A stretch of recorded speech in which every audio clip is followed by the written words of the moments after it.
Yoda was in a deep state of meditation when he broke through the barrier between the planes of existence. In the middle of the council meeting room, the translucent figure of Qui-Gon Jinn appeared before him. "Master Yoda, you heard my call," said the ghost. Yoda slowly opened his eyes. "For years, I have tried to listen. Finally, here you are." Qui-Gon smiled sadly. "Time is short. The fall will come from within. The order is marked for death." Qui-Gon explained urgently. He spoke of the corruption that was growing like poison within the Republic. He revealed the role of Palpatine, a Sith disguised as a savior. "There is an army, but not for peace," he warned. "Order 66 is a sentence. The clones will obey without hesitation. And Anakin, he will be the key, the fall and the salvation." Yoda squeezed his eyes shut, troubled. "Dark, I see a lot, but there is still hope." Qui-Gon nodded. "If they listen now, if the warning comes in time. But fear, it's a strong prison." Many masters felt a subtle change in his energy, but didn't understand. He secretly summoned Obi-Wan and told him everything. The Jedi was stunned, especially when he learned of Anakin's fate. "No, he's my apprentice.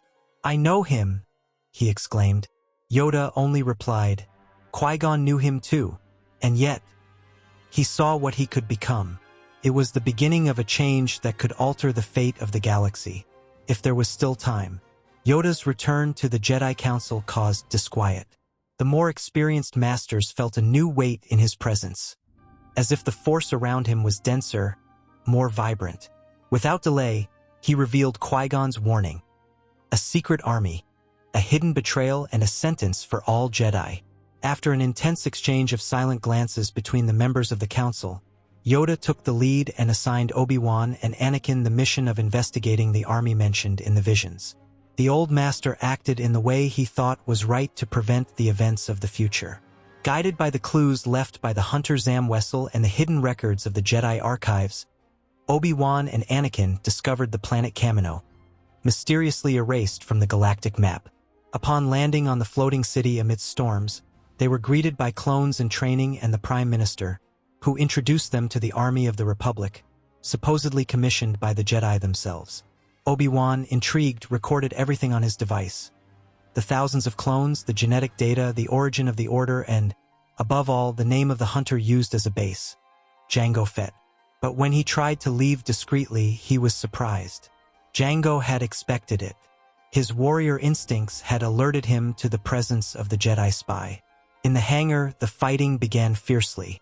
Blasters against lightsabers, fire against movement. Jango launched rockets, used his jetpack to gain the upper hand, but Obi-Wan was skillful and resilient, while Anakin was fast and fierce. Together, in coordinated combat, they managed to defeat Jango. It was Anakin who struck the final blow, through the hunter's chest. The warning was given: stop production immediately. The Republic has not authorized this. Meanwhile, Yoda shared the visions with Mace Windu and the rest of the council. Words from a ghost might sound like superstition, but coming from Qui-Gon and confirmed by Yoda, they were treated as profound truth. "The fate of the Order depends on our courage to see what is hidden," said Mace. It was decided that the High Council would organize a clandestine operation to investigate Palpatine and his connections with Count Dooku, now revealed as the leader of the Separatists. There would be risk. There would be war. But the Jedi were finally on the move, and no information could be passed on to their enemies. Information gathered by spies and old archives revealed that Dooku was hiding on Geonosis, where the Separatists were preparing a war droid factory. Mace Windu gathered 3 trusted masters. Together, they set off for the rocky planet with the mission of capturing Dooku alive. Their arrival on the planet went unnoticed, but as they entered the hideout, a battle ensued. Droids rose up like swarms of metal, but the sabers ignited like thunderbolts of light in the darkness. The Jedi, coordinated, cut their way through like sharp blades cutting through resistance. It was a ballet of destruction, but also a dance of honor. The Force pulsed in every movement. "Dooku can't escape. We must bring him back alive," cried Windu. At the end of the battle, Dooku appeared. His cold gaze met Windu's. "Mace, Always the warrior, he muttered, raising his curved saber. The duel that followed was like poetry and thunder. Dooku, with his refined Makashi-style technique, defended with elegance and counterattacked with precision. The other masters tried to surround him, but he dodged, slashed, and electrocuted them with force lightning. You don't understand. The order has already fallen. You just haven't realized it yet, he said bitterly. One by one, the masters fell. One was felled by a bolt straight through the chest. Another had his arm blown off and fell unconscious. And the third tried to protect the others but was defeated. Only Mace resisted. The heat of the fight activated his most dangerous technique, the Vapad, a fighting style that transformed his anger into a channel for the Force. Dooku tried to throw lightning bolts at him, but Windu absorbed them with his purple blade. With a twist, he disarmed the Count. Another blow and Dooku's hands flew up. A third and his feet were cut off. Slumped over, still conscious, Dooku stared at him in astonishment. Windu, with his saber against the Count's neck, said, "You're going to tell us all about Palpatine." Dooku coughed up blood and smiled bitterly. "If they know, nothing will ever be the same." Without killing the enemy, Mace imprisoned him with energy shackles. A Jedi transport was called. Dooku would be taken to Coruscant, where he would be interrogated. The Senate didn't know. The Republic didn't know. Not even the Chancellor himself imagined that his dark servant had been captured. The scales of war were beginning to tip, but which way it was too early to tell. Darth Tyrannus, once known as Count Dooku, remained under heavy guard in a protected cell in the Jedi Temple. His gaze was cold, but behind that noble appearance there were shadows that the Jedi needed to uncover. Council interrogators tried to extract some information from him. They all failed. The former Jedi taunted them with enigmatic phrases and a provocative calm. "You are fighting against the wind, and it has already taken your hopes." The Council deeply regretted the deaths of the Jedis killed by Dooku. Their names echoed in the halls of the temple, and the Force seemed in mourning. Mace Windu, though wounded, took part in the silent ceremony, where their sabers were placed next to the stars in the memorial dome. "They're gone so that the truth can come to light," said Windu regretfully. The Masters knew that Darth Tyrannus was hiding secrets that could save the galaxy, or lead to its total collapse. In his gilded office, Chancellor Palpatine stared at the communications screen in silence. No reply from Tyrannus. No transmission from Kamino.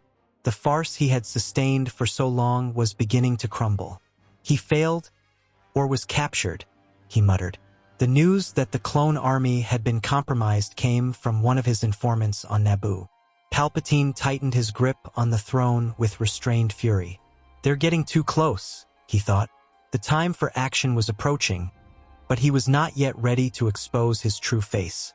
Obi-Wan and Anakin returned to the council chamber with crucial information. They presented Kamino's records, showing the origin of the clones, the forged orders, and Jango Fett's involvement. The whole operation was secret and didn't come from the Senate. "We were deceived," said Obi-Wan firmly.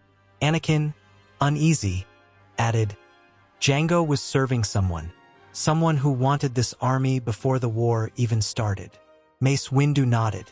"The enemy has always been among us." The data matched what Yoda already sensed. And it was then that Yoda, alone, entered Dooku's cell. The atmosphere fell silent. The old master's presence was like a wave of overwhelming serenity. He sat down in front of his former apprentice. There was no saber, no guards, just the Force between them. "Wrong the path has become. Lost are you, Count Dooku." Dooku kept his gaze low, but something in his posture wavered. "You don't understand, Master Yoda. It was meant to be different." And so the dialogue began, one of the most important in the entire history of the galaxy. "Power, protection, promise of balance he gave me," said Dooku, in an almost pleading tone. After being in that depressing situation and seeing Yoda enter serenely, and with an expression of disappointment in his eyes, something deep inside Darth Tyrannus changed. "Strong Sidious is, but weakness in you I see," replied Yoda with narrowed eyes. "Why?" Dooku hesitated, because I believed that the Jedi had become blind, proud, and Palpatine. He saw that. He showed me a new path. Yoda approached. New isn't it? Easy the shadow is, and alone you are left. Dooku narrowed his eyes, but couldn't resist. Yoda's words pierced more than sabers. Tears gathered in Dooku's eyes. He used my pain, my pride, my disappointment. He molded me. His voice trembled. He promised a galaxy united under order, but it was all a lie. He is the Dark Lord of the Sith. He is Darth Sidious. The silence in the temple was almost physical. Yoda closed his eyes, feeling the weight of that revelation. For the first time in years, Dooku seemed human, vulnerable, and remorseful. Please, stop him before all is lost, he whispered. The council met immediately. Now, with concrete proof of Palpatine's involvement, there was no longer any doubt. Records, recordings, and even Kamino's genetic data pointed to years of manipulation. Yoda, Mace Windu, Obi-Wan, and Anakin hatched a secret plan. They would go to the Senate, not to ask but to act. The time has come, said Windu. The Republic is on the verge of collapse. But with courage, there is still hope. They would no longer hide in the shadows of diplomacy. Anakin, hearing everything, showed hesitation. But he's always treated me like a son. Obi-Wan put his hand on his shoulder. That's how they operate. The dark side disguises itself as light. Yoda added, tested you will be, but your choice it will be. There was tension in the air. Every step now would be decisive. Trust had been betrayed from within by the one who promised peace. The real war was not just with the Separatists, but with the heart of the Republic itself. The next morning, the Jedi group made up of Mace Windu, Obi-Wan, and Anakin advanced through the corridors of the Senate. The guards didn't stop them. Citizens looked on in awe, unaware of what was to come. Palpatine, secluded in his throne room, was already waiting for them, eyes alert, a slight curve to his lips. He knew. Your early Jedi masters, he said. Mace Windu stopped in front of him and activated his saber. For the good of the galaxy, you are in custody. Palpatine merely smiled. Then, it's treason. Darkness began to swirl around him. The most dangerous battle was about to begin. While the Jedi gathered secretly in the temple, Palpatine had already contacted his hidden allies. Separatist leaders scattered across Mustafar, Geonosis, and Raxus Prime confirmed. Count Dooku had been lost, and since they hadn't found his body, they thought he had been captured. The news came through encrypted channels, and Palpatine's expression tightened. He felt the Force stir not out of fear, but out of calculation. If Dooku was dead, he would lose a useful pawn. If he had spoken, he would lose the entire Empire before he could even take it. He then turned his eyes to another very powerful and promising Jedi. Moments before, in his isolated tower in the Senate, Palpatine had been walking slowly, hands folded behind his back, his mind spinning like a vortex. If he reveals his plans, I'll have to anticipate his moves. His breathing was calm, but his eyes were on fire. There was one card he hadn't played yet, the only one that could turn the game in his favor, and he was quick to act. When the Jedi arrived, Mace Windu led the way, with Obi-Wan and Anakin close behind. The throne room was silent, and Palpatine welcomed them like an old friend. Palpatine, sitting with a slight smile on his lips, seemed to have been expecting them. They accused him of treason and spoke of Count Dooku's capture and confession. Then, with a silent gesture, the Chancellor simply activated a secret panel next to the throne, revealing a hologram of Padme Amidala, unconscious, trapped in a red containment field. Anakin stepped forward, his heart racing. "What have you done to her?" he shouted. The Chancellor stood up slowly, his tone cold and calculated. "She's in my custody, alive. For now," said Palpatine, his eyes fixed on Anakin. Mace Windu then stepped forward, firmly. "You are in the custody of the Jedi Council, Palpatine. Release her and surrender now, or we will be forced to use the Force." But the Sith only smiled, as if waiting for that sentence. What if the Force costs Senator Amidala's life? Palpatine retorted. Anakin, you can save her. You just have to protect me. After all, I've always been very good to both of you, and I know you don't want anything to happen to her. Obi-Wan turned around, worried. Anakin, he's trying to use you. Don't get carried away. The young Skywalker was breathing hard, torn. What if he's telling the truth? He whispered. I can't risk losing her too. Mace didn't hesitate. Anakin, back off. That man is a Sith Lord. But it was too late. In a desperate move, Anakin drew his saber and placed himself between Palpatine and the Jedi. I won't let anything happen to her, he said, his voice breaking. If you kill me, she dies, said Palpatine, staring at Anakin with calculated precision. And if you arrest me, well, there are commands that not even the Force can stop. Mace Windu didn't hesitate. That's blackmail, not justice. But Anakin was no longer listening. Are you really going to release her, you bastard? He asked the Chancellor. Palpatine smiled. Only that you protect me, for a while, and she'll live. Obi-Wan tried to intervene, but Anakin held up his hand. If she dies, nothing else matters. The sabers were activated. Mace Windu stepped forward. You are in the custody of the Jedi Order.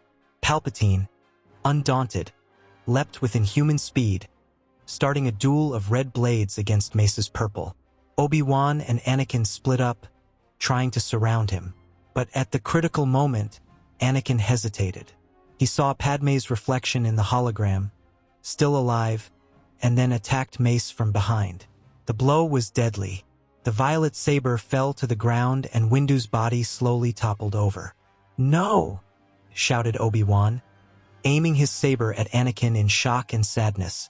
The duel between the former brothers began fiercely, quickly and intensely.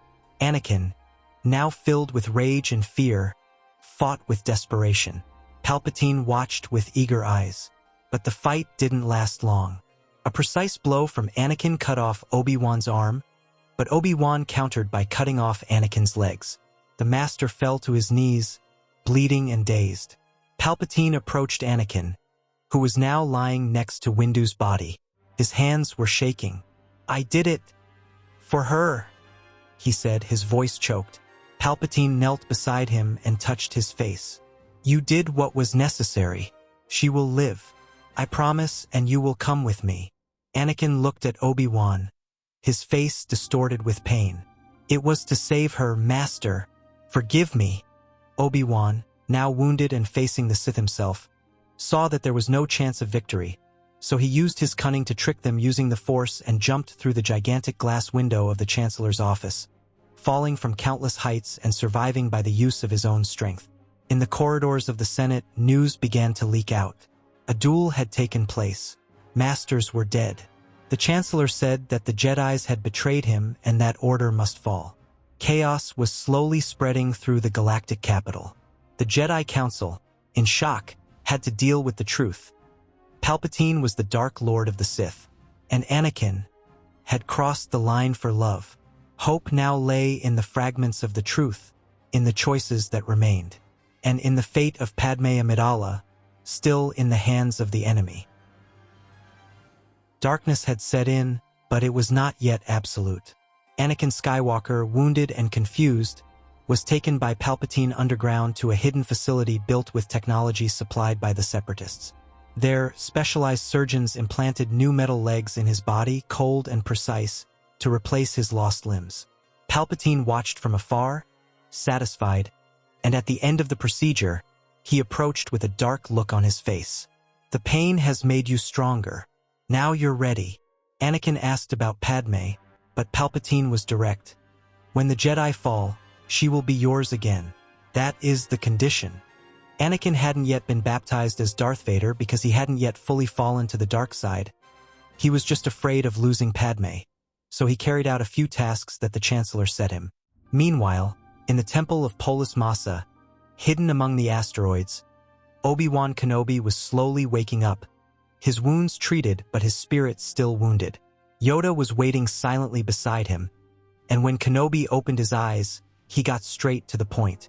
Master, I have failed. In pain and guilt, he recounted every detail. Windu's death, Anakin's betrayal, and the fatal blow against the Order. Yoda, his face heavy, nodded. The shadow is long, but we can still fight. We still have hope. The news about Padme rekindled a sense of urgency in both of them. In the Senate, Palpatine had jumped the gun. He declared publicly that the Jedi had attempted a coup d'état and that only his firmness could prevent the collapse of the Republic. The media, controlled by his allies, repeated the accusations as absolute truths. Senators feared being associated with the Jedi and began demanding their arrest. The Order, once a symbol of honor, was now seen as a threat. In the midst of the confusion, several members were killed or captured. Chaos spread as the Empire emerged from the ruins of the Republic. But not everyone was convinced. Bail Organa and a brave few still offered resistance behind the scenes, helping Jedi. Yoda and Obi-Wan, despite the Council's orders, decided to act. They knew that time was short and that Palpatine was still holding Padme prisoner as a means of controlling Anakin. While the Council sought political alliances, the two masters prepared for the final confrontation. In silence, they said goodbye to their allies. If we don't come back, protect the light that remains. Meanwhile, Anakin received his first mission as the new Empire's personal enforcer. He was to eliminate Count Dooku, who had been captured and kept in a secret cell. Palpatine feared that his former ally would reveal his true identity to the public or to the surviving Jedi. Anakin, with mechanical steps and his face covered by a black hood, walked towards the prison. Dooku, weakened, recognized him. Skywalker, so it was you who fell. There was a moment's hesitation. Anakin raised his saber, but before he could strike, Padme's voice echoed in his mind. Moments before, in the main tower of the Senate, Yoda and Obi-Wan were advancing through the devastated corridors, using all their stealth and cunning to avoid the elite troops and security traps. Finally, they reached the central hall where Palpatine awaited them with the countenance of an enthroned king. "Have you come to die?" he sneered. The battle that followed was brutal. Force lightning cut through the air, sabers clashed violently, and the hall shook with the impact. Yoda kept Palpatine busy, while Obi-Wan searched the compartments behind the throne. Finally, he found Padme alive, weakened but conscious. While Obi-Wan protected Padme and led her away, Yoda did the unthinkable. The fight between the two masters had finally arrived, and they showed each other how strong the Force was in each of them. At first, Palpatine threw various projectiles and structures at Yoda, while the Master deftly deflected or parried them. When they linked their sabers, the red and green collided with such intensity that their marks on the environment were pure destruction. Palpatine felt confident in his violence with the Force, but something was different about Yoda. It seemed that the little furry master was not alone in this fight. It took Palpatine some time to see a presence that accompanied Yoda's every move.